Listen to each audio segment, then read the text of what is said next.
Dr. Jon Corbett is an associate professor here at UBC. I asked him about his unique form of mapping and why it's so important. In the 1980s, there was a very famous historical cartographer, a guy called Brian Harley, and he wrote a number of really important research papers that said, when we look at maps, we shouldn't take them for granted. In fact, we should look beneath the veneer that the map offers and start to read the text underneath.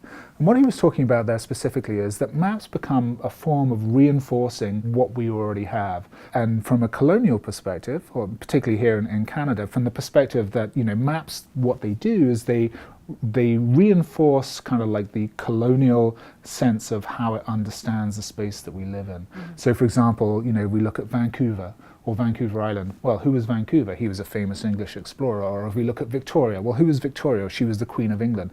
And so when we then take a map and we basically put these names on there, what we're doing is we're reinforcing that particular mentality.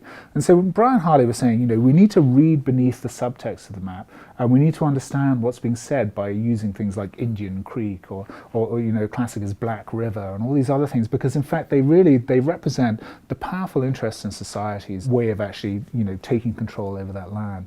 So there's this entire sort of area of both of research and practice which has emerged, which has looked to see how we can use maps to counter that narrative of powerful people, and we start to work with communities who traditionally are less powerful and in some cases are even marginalized, as a way of using maps for them to rewrite that relationship to space and to place.